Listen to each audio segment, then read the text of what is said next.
میں اپنے میڈیا کے تمام احباب کا تہ دل سے مشکور ہوں کہ آج آپ اتنی بڑی تعداد میں تشریف لائے، اور یہ معاملہ چونکہ انتہائی نازک اور انتہائی امپورٹنٹ تھا، اس لیے ہم نے آپ سب دوستوں کو تکلیف دی،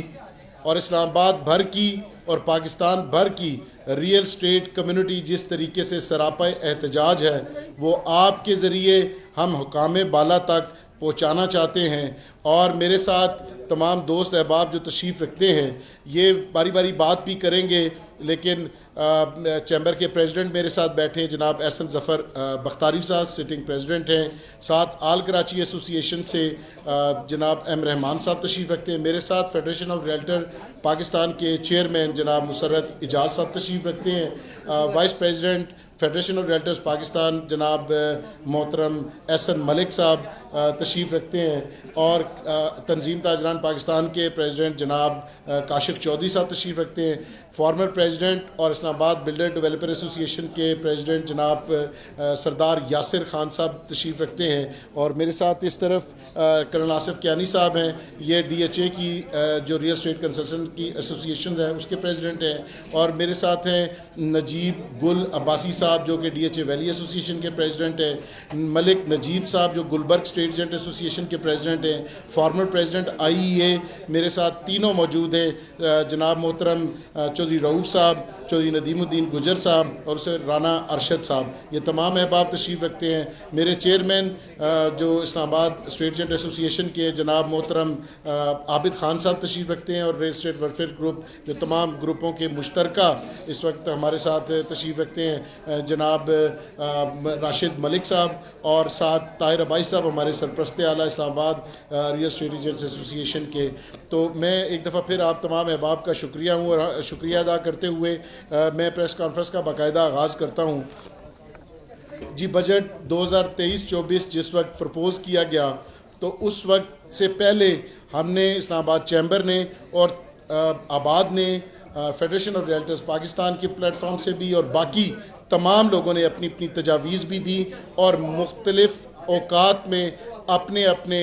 سجیشنز سبمٹ کیے، اور پھر اشفاق تولا صاحب ہوں یا فنانس کی تمام team, chairman F B R اور جو ایس اے 2 پرائم منسٹرز ہیں یا اسحاق ڈار صاحب،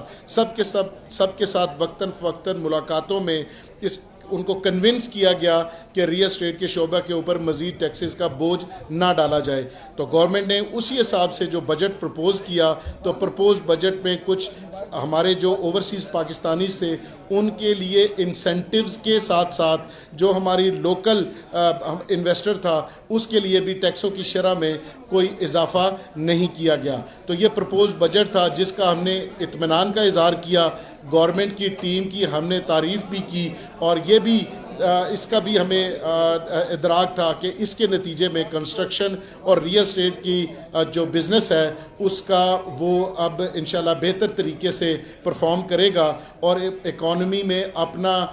باقاعدہ حصہ بھی ڈالے گا، اور پہلے سے بہتر طریقے سے اکانومی کے ریوائول میں اپنا کردار ادا کرے گا۔ لیکن جیسے بجٹ اپروو ہوا over the period of time, تو آج ہمیں جس صورتحال کا سامنا ہے وہ صورتحال انتہائی ناگفتہ بے ہے، انتہائی مشکل ہے، انتہائی کٹھن ہے، ناقابل قبول ہے، ظلم ہے، زیادتی ہے۔ غرض یہ کہ آپ جو بھی نام دینا چاہیں، یہ کسی صورت میں بھی ٹیکسز کسی بھی حالت میں ریئل اسٹیٹ سیکٹر کے لیے قابل قبول نہیں ہے۔ ہمارے ساتھ آج انڈسٹریل ایسوسی ایشن کے دوست بھی موجود ہیں، انڈسٹریل ایریا سے بھی دوست یہاں پہ تشریف لائے ہیں، چونکہ اس کنسٹرکشن کے ساتھ 60 سے 70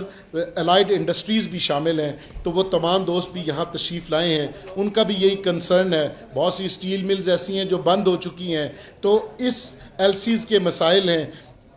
غرض یہ کہ آپ نام لیں، کوئی ایسا مسئلہ نہیں ہے کہ اس وقت جو ہمیں درپیش نہ ہو۔ انفلیشن کی وجہ سے، ڈالر کے ہائیک کی وجہ سے، آلریڈی کنسٹرکشن کی جو انڈسٹری ہے وہ بہت پریشر میں ہے، تو اس پریشر کو آلریڈی ہم بڑی مشکل سے ہم اس پریشر کو اس سے میٹیگیٹ کر رہی تھی، لیکن اب جو ٹیکسز کی صورتحال ہے جو ٹیکسز کی صورتحال ہے اس کے نتیجے میں ہم یہ سمجھتے ہیں کہ یار دوست ذرا پیسفل ہو کے بیٹھ جائیں بھائی، جو جن کا کام ہے، جو یہ کور کرنے کے لیے آئے ہیں ان کو موقع دیں، وہ کور کریں. ہم دوست جو ہیں وہ سارا دن ایک دوسرے کے ساتھ ہوتے ہیں، تو کوئی ایسی بات نہیں ہے. ان دوستوں کو موقع دیں جنہوں نے کوریج کرنی ہے باقاعدہ. سب سے پہلے جو ٹیکسز کی شرح میں اضافہ کیا گیا 236 کے ہو 236 سی ہو، فائلر کے لیے 2% سے 3% کیا گیا ہے، اور نان فائلر کے لیے پرچیز کرنے پہ پراپرٹی 10.5% کیا گیا ہے. اسی طرح جو 236 سی ہے وہ فائلر کے لیے 2% سے 3% کر دیا گیا، اور جو نان فائلر ہے اس کے لیے 6% کر دیا گیا. تو میں یہ سب 7% تک.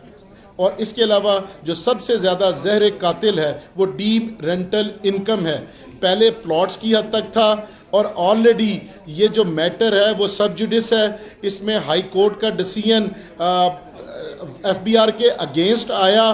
اس کے بعد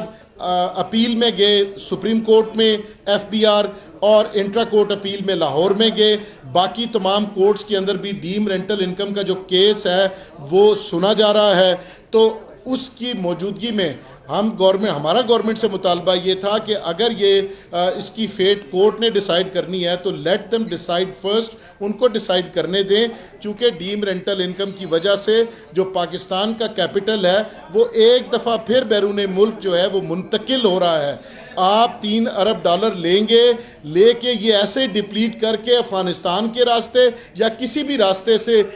وہ واپس دوبارہ باہر چلے جائیں گے. یہاں پاکستان کے اندر کاروبار کرنے کے لیے کوئی کنڈیوسو انوائرمنٹ موجود نہیں ہے. اس کنڈیوسو انوائرمنٹ کے موجود نہ ہونے کی وجہ سے اور ان ٹیکسز کے ہونے کی وجہ سے اب ڈیم رینٹل انکم کے اوپر جو فائلر ہے اس کے لیے ایک تلوار یہ ہے کہ اس نے ایگزیمپشن سرٹیفکیٹ جا کے کمشنر سے لینا ہے. اب آپ نے پلاٹ ٹرانسفر کروانے کے لیے ٹرانسفرنگ اتھارٹی میں جانا ہے. سب سے پہلے آپ نے کسی شخص کو بھیجنا ہے، وہ انکم ٹیکس کے آفس میں جائے گا، کمشنر صاحب اس کو ایگزیمپشن کا سرٹیفکیٹ اگر دیں گے اس کا بنتا ہوا تو وہ سرٹیفکیٹ لے کے ٹرانسفر کروانے کے لیے جائے گا. اگر نہیں ہوگا تو پھر وہ ڈیم رینٹل انکم 1% جمع کروا کے وہ آپ کو سبمٹ کرے گا، تو پھر اس کی ٹرانسفر جو ہے وہ ہو سکتی ہے. اور نان فائلر کے لیے بھی کہ وہ سب سے پہلے جا کے چالان بھرے گا اور چالان لا کے جمع کروائے گا تو پھر اس کی ٹرانسفر ہو سکتی ہے. پہلے یہ پلاٹس کی حد تک تھا، اب ہر گھر کے اوپر، ہر پلازا کے اوپر، ہر ایک پراپرٹی کے اوپر یہ ڈیم رینٹل انکم کی تلوار گر گئی ہے، جس کی موجودگی میں ممکن نہیں ہے کہ آپ کی ٹرانزیکشن ہو سکے. اور یہ جو تمام ٹرانزیکشنز ہیں یہ ڈیویڈنڈ ہے،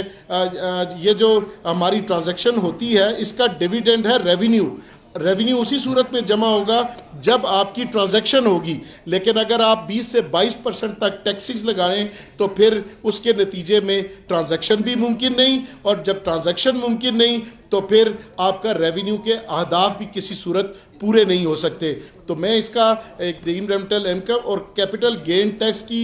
کے پیریڈ کو بھی انلیمیٹڈ کر دیا گیا. یہ کیپٹل گین ٹیکس آلریڈی 2016 میں ڈار صاحب نے انٹروڈیوس کروایا تھا، جو آج تک چل رہا ہے، اور ہر سال کوشش کی جاتی ہے اس کی تھوڑی سی زیادہ خوفناک شکل بنا کر ہمارے سامنے پھر امپوز کر دی جائے. اس دفعہ بھی یہ ہوا کہ اس کا پیریڈ ختم کر دیا گیا، اور ہمیں جس کی وجہ سے شدید تحفظات ہیں.